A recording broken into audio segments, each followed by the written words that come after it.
Pinching at the front of the hip is super common, and today I'm going to talk about a root cause behind why this happens that almost no one knows about and no one talks about on the internet. Blake here, GuerrillaZen Fitness. The hip is a ball and a socket joint. There's a ball and then there's a socket where the ball is supposed to be right in the center of. Now, when there is optimal centration of the hip, which means when the ball is perfectly in the center of the socket, the hip functions great. You can internally rotate, externally rotate, flex, extend, adduct, abduct. Most of these motions happen with glide and they're smooth and there's very little issues there. Again, if that hip is properly centrated, which means that the ball of that hip joint is properly right aligned in the center of the socket.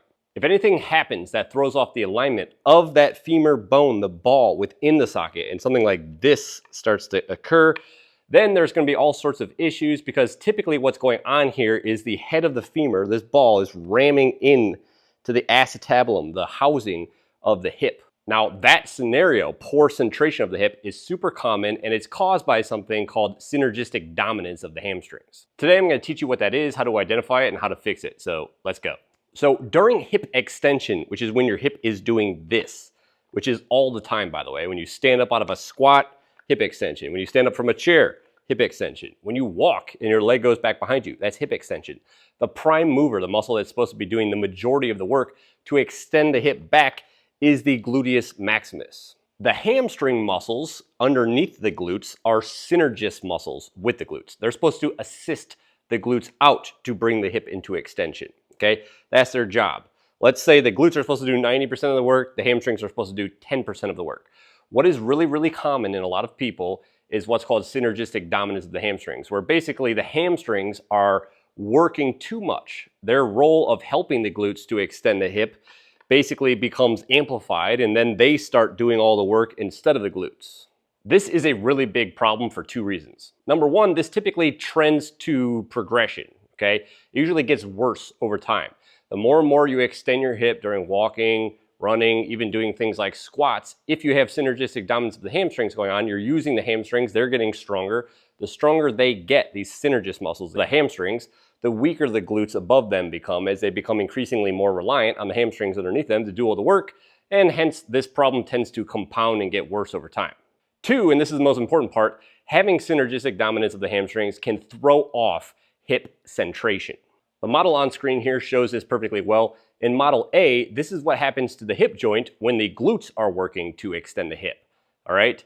The ball of the hip joint stays perfectly centered and there is good joint centration. In model B, however, you're able to see what happens when the hamstrings fire as the prime mover to extend the hip. In model B, this is hamstring dominance, and what happens here is the femoral head glides forwards and rams into the acetabulum. This is kind of a scenario like death by 1,000 cuts, okay? If it happens once, it's not gonna be that big of a deal. But if you put tons and tons of mileage on your body, you're constantly using the hamstrings to extend the hip, you're running marathons, you're training a lot, and this is happening a million times, but what's really happening when the hamstrings are working is a little bit of that forward glide of the femur. Basically what happens is you get all sorts of hip issues, you can get laxity at the front of the hip, and develop some serious hip problems as a result of this common imbalance. Now, the way to fix this is to get the glutes to become the prime mover again when it comes to hip extension so that the hamstrings don't have to do that work to extend the hip and cause that femur to glide forwards. But that's also the paradox in this whole thing, okay? If you look up glute strengthening exercises, you're gonna see hip bridges, hip thrusters, and exercises like this. If you have really bad synergistic dominance of the hamstrings, you're just gonna feel all of those movements in your hamstrings, all right? If you're feeling it in your hamstrings, the hamstrings are contracting, they are the muscles being worked, they are the muscles being recruited, and subsequently, those are the muscles that are gonna get stronger. The stronger the hamstrings get, the more synergistic dominance of the hamstrings is added, the weaker the glutes will get. So if you're just doing a bunch of hip bridges and hip thrusters, trying to make your glutes work, but you're just feeling your hamstrings the whole time, regardless of how much knee flexion you have, how bent your knee is, how close your heel is to your butt, you're probably making hamstring dominance worse and actually not strengthening the glutes. Now, the secret to fixing this is to do self-myofascial release of the hamstrings in between sets of hip extension exercises like hip bridges or hip thrusters. Basically, get a ball, put it underneath the hamstrings, pin it to a bench or a chair, and then extend and flex your knee a bunch like this, okay? Work from the butt all the way down to just behind the knee, okay? This will basically down-regulate the neurological drive going into the hamstrings, telling them to turn on and contract. It will weaken them a little bit. And if you do this on each side while you're resting in between sets of hip bridges, you'll shut down the hamstrings and then encourage the glutes to turn back on and become the prime mover again, because you're removing the crutch that they're relying on, which is these overactive hamstring synergist muscles. As a bonus, something else that you can do to kind of help with this poor centration of the hip issue is a banded joint distraction, all right, into hip flexion. Just basically get set up like what I'm showing here.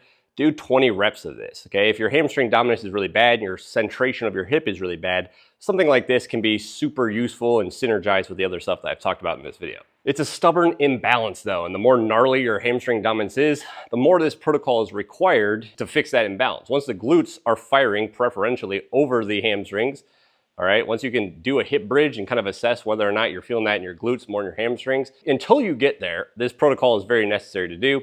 And if you're basically only massaging the hamstrings once, that's not gonna be enough, all right? It's very important to do this in between sets as you're resting. If you're doing 5 sets of hip bridges or hip thrusters, you're rolling out the hamstring 5 times as well. That's it for this video. That's a really powerful technique that can help you fix this hamstring dominance. And today I just kind of wanted to shed light on this relationship between poor hip centration and all sorts of hip issues and synergistic dominance of the hamstrings. If you have your own movement pattern compensations, muscle imbalances, mobility issues, poor posture, and other things like this that you need help fixing, then open up the description down below, click coaching, and check out what I offer as a service. Basically, this is what I've been professionally doing for about 15 years now. I help my clients fix all these things with customized programming. If you want another link to that, I'll put a link in the comments down below. But that's it for today. Like I said, if you enjoyed this video, please subscribe to my channel. Give this video a like if this helped you out. If you want to see another video similar to this, check this video out over here. If you haven't yet subscribed to my YouTube channel, you can do that down below or somewhere else here. And that's pretty much it for today. I'll see you next time.